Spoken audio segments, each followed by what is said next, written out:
अब इसके बाद हम लोग छत्तीसगढ़ राज्य में जो कुल कुछ फसलें हैं, कुछ इम्पोर्टेंट फसल है, उनके शीर्ष उत्पादक जिलों के बारे में पढ़ेंगे। इसमें पहला, दूसरा, तीसरा, कुछ के सिर्फ एक ही पढ़ना है, कुछ के 2 पढ़ने हैं, कुछ के 3 भी पढ़ने हैं। ठीक है, जिलों के नाम। तो छत्तीसगढ़ राज्य में फसलों के शीर्ष उत्पादक या सबसे बड़े उत्पादक जिले, ठीक है, बारी बारी से हम लोग एक एक पढ़ेंगे। कुल मिला के 7 या 8 या 10 ही बताऊंगा, उससे ज़्यादा नहीं। पहला, धान। धान के का जो शीर्ष उत्पादक जिला है, पहले नंबर पे है जांजगीर चांपा। ठीक है, उसके बाद दूसरे नंबर पे आता है धमतरी। तीनों के बारे में पढ़िए, तीनों कभी कभी आ जाता है कि तृतीय शीर्ष उत्पादक कौन सा है, द्वितीय शीर्ष उत्पादक कौन है, प्रथम तो आते हैं। ठीक है ना। और तीसरा नंबर पे है राजनांदगांव। जांजगीर चांपा, धमतरी और राजनांदगांव। जांजगीर चांपा, धमतरी और राजनांदगांव, किसका? धान का। दूसरा, गेहूं का। गेहूं का जो शीर्ष उत्पादक जिला है, इसमें भी 3 याद रखिए आप। पहला है राजनांदगांव, दूसरा है बलरामपुर और तीसरा है बेमेतरा। तीसरा जो फसल है वह है ज्वार। चौथा फसल है बाजरा, के बारे में पढ़ेंगे। 5वां फसल है जौ। 6वां है मक्का। 7वां है कोदो कुटकी। 8वां है चना। 9वां है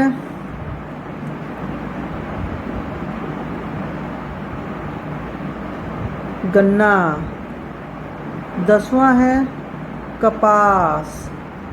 11वां है सोयाबीन। 12वां है सरसों, जिसे राई भी बोला जाता है। और 13वां है वो है सूर्यमुखी। इतने फसलों के बारे में हम लोग पढ़ेंगे। ठीक है। एक और याद रखिएगा अलसी के बारे में। एक और याद रखिएगा अलसी के बारे में। ठीक है। अब हम लोग धान के बारे में पढ़े, जांजगीर चांपा, धमतरी, फिर राजनांदगांव। गेहूं के बारे में पढ़े राजनांदगांव, बलरामपुर, फिर बेमेतरा। ज्वार के बारे में आप लोग सिर्फ एक ही याद रखिए, वह है सुकमा। बाजरे के बारे में एक ही याद रखिए, वह है राजनांदगांव। जौ के बारे में एक ही याद रखिए, वो है बलरामपुर। मक्के के बारे में 2 याद रखिए आप, एक है बलरामपुर और दूसरा कोंडागांव।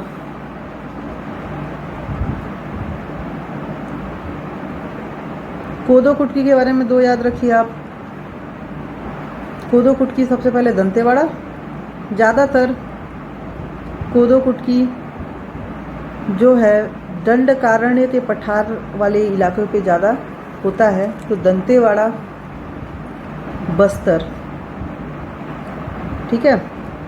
नेक्स्ट चना। चने के बारे में भी 2 याद रखिए, बेमेतरा और राजनांदगांव।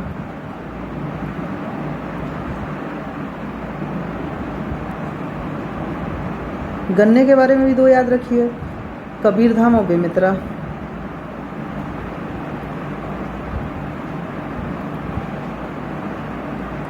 कपास के बारे में एक ही याद रखिए, वो है बेमेतरा। सोयाबीन के बारे में 2 याद रखिए, वो है राजनांदगांव और बेमेतरा।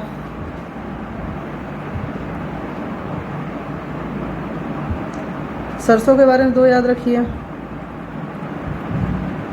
बलरामपुर, सरगुजा।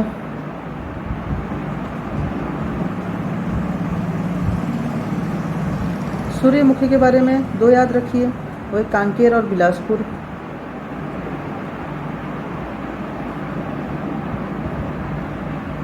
अलसी के बारे में 1 याद रखिए, वो है बलरामपुर। ठीक है। ये जो है बहुत इम्पोर्टेंट है, ठीक है, एग्जाम में आते भी हैं।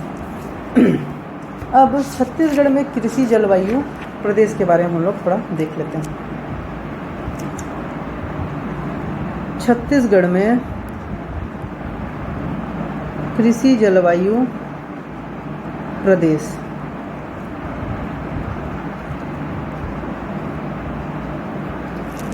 ठीक है,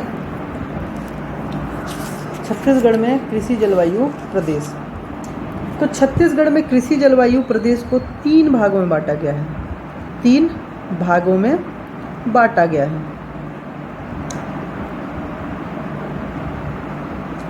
ठीक है।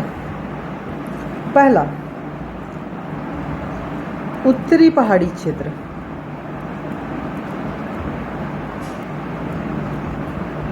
ठीक है ना, उत्तरी पहाड़ी क्षेत्र।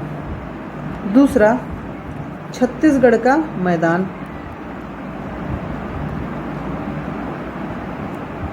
और तीसरा बस्तर का पठार या दंडकारण्य का पठार जो बताया।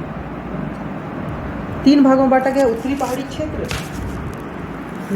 सबसे छत्तीसगढ़ के सबसे ऊपर वाले एरिया को उत्तरी पहाड़ी क्षेत्र, फिर मिडिल वाले एरिया को छत्तीसगढ़ का मैदान या महानदी बेसिन उसी को बोला जाता है, सब पढ़ा चुका हूँ, और नीचे का एरिया को बस्तर का पठार या दंडकारण्य पठार। तो ये कृषि जलवायु के हिसाब से 3 भागों में बांटा गया है, और तीनों के बारे में हम लोग विस्तार पूर्वक तो नहीं, लेकिन इम्पॉर्टेंट चीज़ पढ़ेंगे वो है मुख्यालय, ठीक है ना, कुल एरिया का कितना % उसमें आता है वो, उसका औसत वार्षिक वर्षा कितना होता है वो, कौन कौन से फसल होते हैं वो, और उसके कौन से क्षेत्र हैं, कौन कौन से संभाग आते हैं, ठीक है, वो इतना चीज़ के बारे में पढ़ेंगे। सबसे पहले देखते हैं हम लोग उत्तरी पहाड़ी क्षेत्र के बारे में। उत्तरी पहाड़ी क्षेत्र, इसमें क्या आता है? उत्तरी पहाड़ी क्षेत्र को बोलते हैं northern hilly region,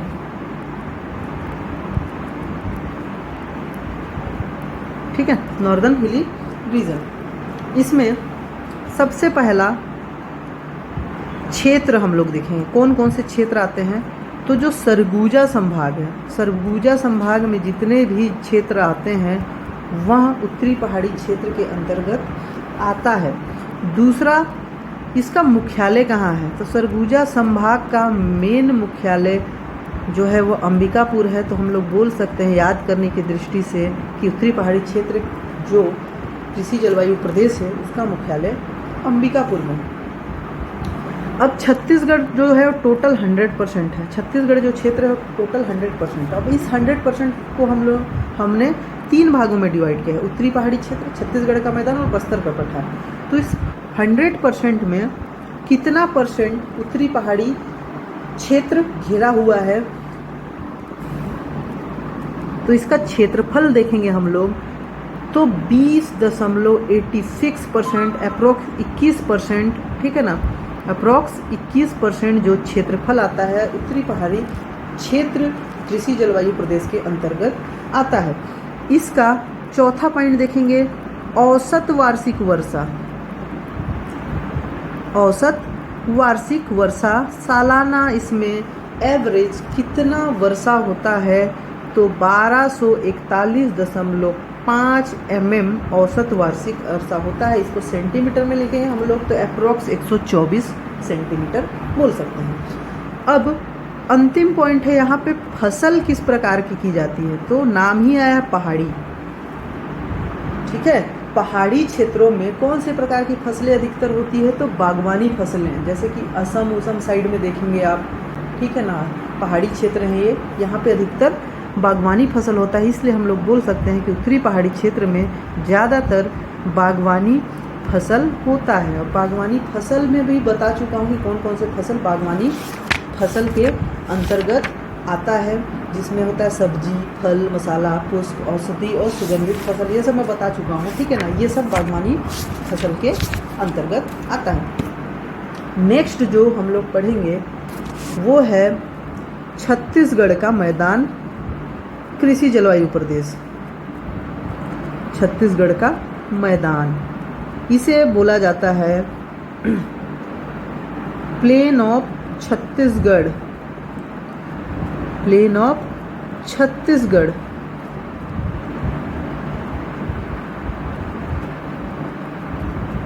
plane of Chhattisgarh, ठीक है, प्लेन ऑफ छत्तीसगढ़। अब ये छत्तीसगढ़ का जो मैदान है वह छत्तीसगढ़ के नक्शे में देखिएगा तो छत्तीसगढ़ का मैदान जो होता है वो छत्तीसगढ़ के बीच वाले हिस्से को बोला जाता है, महानदी बेसिन वाले हिस्से को, ठीक है। सेम इसके बारे में भी हम लोग 5 टॉपिक पढ़ेंगे। पहला, इसका क्षेत्र, कौन कौन सा क्षेत्र है इसमें, तो चूँकि यह मिडिल वाला एरिया है छत्तीसगढ़ का, तो इसमें कौन कौन से संभाग आएंगे, दुर्ग संभाग, रायपुर संभाग और बिलासपुर संभाग। दुर्ग, रायपुर और बिलासपुर संभाग ये तो आते ही हैं, प्लस 3 संभाग के अलावा चारामा और भानु प्रतापपुर, भानु प्रतापपुर, चारामा और भानु प्रतापपुर, ठीक है, ये आते हैं। दूसरा इसका पॉइंट लेंगे हम लोग कि इसका मुख्यालय कहाँ है। ऑब्वियस सी बात है, दुर्ग, रायपुर और बिलासपुर संभाग में हम लोग रायपुर संभाग को ही मुख्यालय लेंगे, ठीक है, रायपुर जिले को मुख्यालय लेते हैं, रायपुर में इसका मुख्यालय है, ठीक है। तीसरा जो है इसका क्षेत्रफल, इस क्षेत्र का छत्तीसगढ़ के कुल क्षेत्रफल का कितना % क्षेत्र छत्तीसगढ़ का मैदान घेरा हुआ है। कृषि जलवायु के हिसाब से मैं बात कर रहा हूँ तो लगभग 50%। ऊपर वाला कितना था, उत्तरी पहाड़ी मैदान 21%, लगभग 50%। तीसरा वाला जो बचेगा कितना बचेगा, 29%, 28.862 या 29 के अप्रॉक्स बचेगा, ठीक है। चौथा, यहाँ पे औसत वार्षिक वर्षा, औसत वार्षिक वर्षा उत्तरी पहाड़ी मैदान पे 124 सेंटीमीटर था या 1241.5 mm। सेम इसमें 1225.1 mm वो औसत वार्षिक वर्षा होती है, जिसे हम लोग 122.5 सेंटीमीटर भी बोल सकते हैं। अब यहाँ की प्रमुख फसल क्या है, तो यहाँ की जो प्रमुख फसल है यही है धान की फसल, ठीक है, धान की फसल यहाँ पे प्रमुख फसल है। देखिए, मैं जब शीर्ष उत्पादक जिला पढ़ा रहा था, धान सबसे पहले जांजगीर चांपा, फिर धमतरी, फिर राजनांदगांव। अब देखिए, जांजगीर चांपा यह बिलासपुर संभाग का जिला है, धमतरी जिला रायपुर संभाग का जिला है, राजनांदगांव जिला दुर्ग संभाग का जिला है। तो ये तीनों संभाग इसमें आ रहे हैं, ठीक है। तो हम लोग बोल सकते हैं कि धान की फसल छत्तीसगढ़ मैदान में ज़्यादा होती है। तीसरा जो एरिया है, बस्तर का पठार,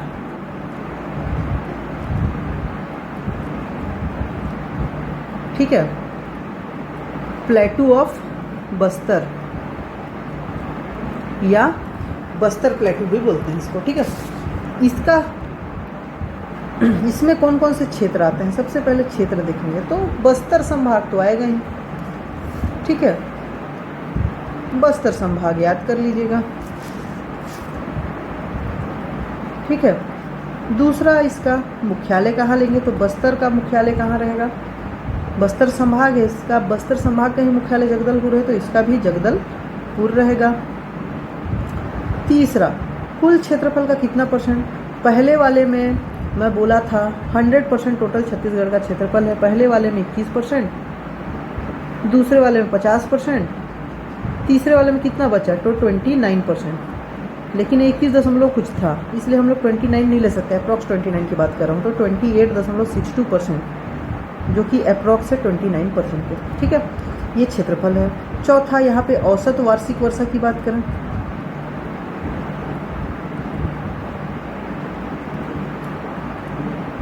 तो छत्तीसगढ़ में सबसे ज़्यादा जो वर्षा होती है वो कहाँ होती है, बस्तर संभाग में होती है, ठीक है। बस्तर संभाग में छत्तीसगढ़ में सबसे ज़्यादा वर्षा होती है, ठीक है।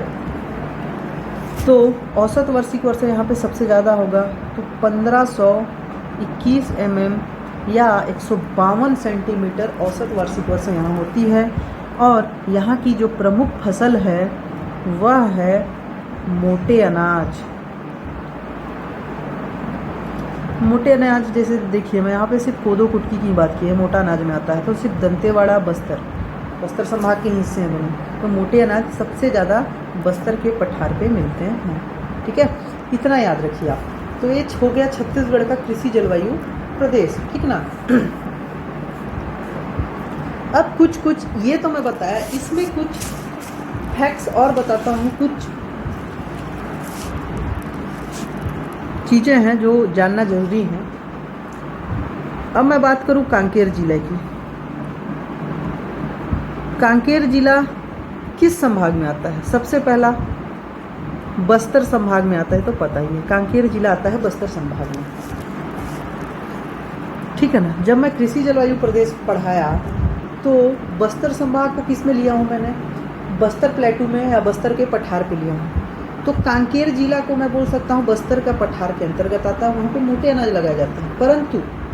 परंतु कांकेर जिले का कुछ क्षेत्र या कुछ हिस्सा ऐसा है जो कि जलवायु की विशेषता के आधार पर इसे बस्तर के पठार पे शामिल ना करके किसमें किया गया है? छत्तीसगढ़ के मैदान में शामिल किया गया है। तो इसका याद रखिएगा एक चीज़, कुछ हिस्सा किसमें आता है? कुछ हिस्सा आता है छत्तीसगढ़ का मैदान में, कुछ हिस्सा आता है छत्तीसगढ़। हाँ, तो हम लोग बात कर रहे थे कांकेर जिला की, तो कांकेर जिला आता है बस्तर संभाग में, परंतु कुछ हिस्सा इसका छत्तीसगढ़ के मैदान में आता है, ये याद रखिएगा, और बाकी का हिस्सा बस्तर के पठार पे आता है, ठीक है। अब हम लोग छत्तीसगढ़ के बारे में पढ़े कि 3 कृषि जलवायु प्रदेश में छत्तीसगढ़ को विभाजित किया गया है। उत्तरी पहाड़ी क्षेत्र, छत्तीसगढ़ का मैदान और बस्तर का पठार। परंतु पूरे भारत को देखा जाए तो पूरा भारत 15 कृषि जलवायु क्षेत्रों में विभाजित किया गया है, जिसमें छत्तीसगढ़ जो है इस 15 कृषि जलवायु क्षेत्र के अंतर्गत एक जलवायु क्षेत्र है, वो है पूर्वी पठार तथा पर्वतीय क्षेत्र। पूर्वी पठार तथा पर्वतीय क्षेत्र, उसके अंतर्गत छत्तीसगढ़ आता है। अब देखिए, ये जो 3 कृषि जलवायु क्षेत्र पढ़ाया, इसमें इन तीनों का कंपेयर कीजिए। अब मैं बोलूं कि छत्तीसगढ़ में सबसे ज़्यादा वर्षा प्राप्त कृषि जलवायु प्रदेश कौन सा है तो आप देख सकते हैं कि उत्तरी पहाड़ी क्षेत्र में 1241 mm, छत्तीसगढ़ के मैदान में 1225 mm और बस्तर के पठार में 1521 mm का वर्षा प्राप्त होता है। तो सबसे ज़्यादा वर्षा प्राप्त वाला क्षेत्र कौन सा है? बस्तर का पठार। सेम छत्तीसगढ़ में कम वर्षा प्राप्त कृषि जलवायु क्षेत्र कौन सा है? छत्तीसगढ़ का मैदान। यहाँ पे केवल 1225 mm वर्षा मिलता है। अब कुछ इंपॉर्टेंट फैक्ट्स हैं, उन्हें भी देख लेते हैं। उसके बाद मैं बताऊंगा आपको राज्य में फसलों की कुछ प्रमुख किस्मों के बारे में। तो फैक्ट्स में क्या है देखना है, सबसे पहला लाभांडी रिसर्च फॉर्म के बारे में देखना है आपको। लाभांडी रिसर्च फॉर्म रायपुर में है, लाभांडी एक जगह का नाम है, लाभांडी रायपुर में लाभांडी रिसर्च फॉर्म है, जिसका स्थापना 1903 में किया गया। और इससे रिलेटेड एक तथ्य और याद रखिएगा कि प्रदेश का सबसे पुराना जो कृषि अनुसंधान केंद्र है वो है लाभांडी रिसर्च फॉर्म, एग्जाम में आ चुका है। छत्तीसगढ़ राज्य मत्स्य संघ की स्थापना 1996 में हुई। छत्तीसगढ़ राज्य सहकारी दूध महासंघ रायपुर में है, 1983 में बता चुका हूँ। छत्तीसगढ़ राज्य पशुधन एवं कुक्कुट विकास निगम 1982 में स्थापित किया गया। छत्तीसगढ़ राज्य पशुधन विकास अधिकरण जून 2001 में स्थापित किया गया। ये सब सारी चीज़ें मैं बता चुका हूँ। अब राज्य में फसलों की प्रमुख किस्में, सबसे ज़्यादा क्वेश्चन गेहूं के किस्मों से रिलेटेड जरूर पूछता है, उसके बाद धान उन का पूछता ही नहीं है या फिर ना के बराबर पूछता है, ठीक है। तो गेहूं में 4 किस्म है, छत्तीसगढ़ में 4 किस्मों के गेहूं मिलते हैं। चारों के नाम याद रखिएगा, बहुत इंपॉर्टेंट है। पहला नाम है बिलासा 5005, दूसरा है अरपा 503, तीसरा है रतन 5010 और चौथा है सरबती। ये चारों याद रखिएगा। अब धान में बहुत सारे किस्म आते हैं, छत्तीसगढ़ में जो धान उत्पादन होता है वो बहुत सारे किस्म आते हैं, इसलिए इसे मैं 2 टाइप से डिवाइड करके रखा हूँ। पहला है स्वर्णा, अनंदा, दुबराज, विष्णुभोग, बादशाह भोग, महामाया, बमलेश्वरी, दंतेश्वरी, चंद्रहसनी, समलेश्वरी, महेश्वरी, पूर्णिमा और जल्लू।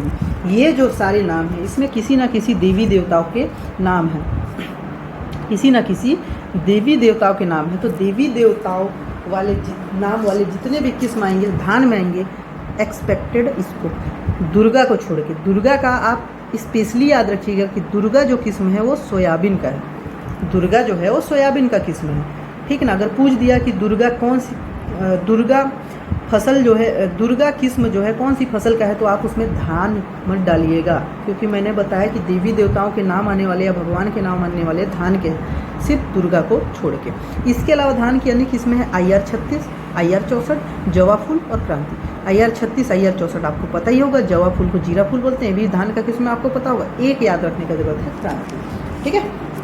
उसके बाद सोयाबीन के लिए दुर्गा, NRC 37 और MSCS 58, ये याद रखिएगा। कोदो कुल्थी के लिए मैं ट्रिक बताता हूँ। कोदो में कुल्थी में K से स्टार्ट होता है, तो K42, PDM को छोड़ दीजिए, आप याद कर लीजिएगा, और BK1, ये याद रखिएगा।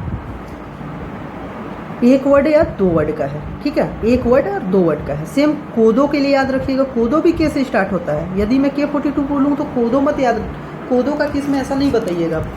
मैं बोला कुल्थी के लिए सिर्फ K एक वर्ड में लिखा है या फिर दो वर्ड में लिखा है, उससे ज़्यादा नहीं, ठीक ना। यहाँ पे सिर्फ K लिखा है, यहाँ पे BK लिखा है, दो वर्ड में। सेम कोदो कोदो के लिए देखिएगा तो 4 वर्ड में लिखा है और कहीं ना कहीं पे K आया है, ये देखिए K, GPUK 3 K आया है, KMY 20 K आया है, और IGK 3 K आया है। ये आप कोदो का किस्म याद रखिएगा। इसके अलावा लास्ट है रागी, रागी के लिए R, तो HR 374 याद रखने का जरूरत है, बाकी दो याद ना भी रखें तो भी चलेगा। ये हो गया राज्य में फसलों की प्रमुख किस्में।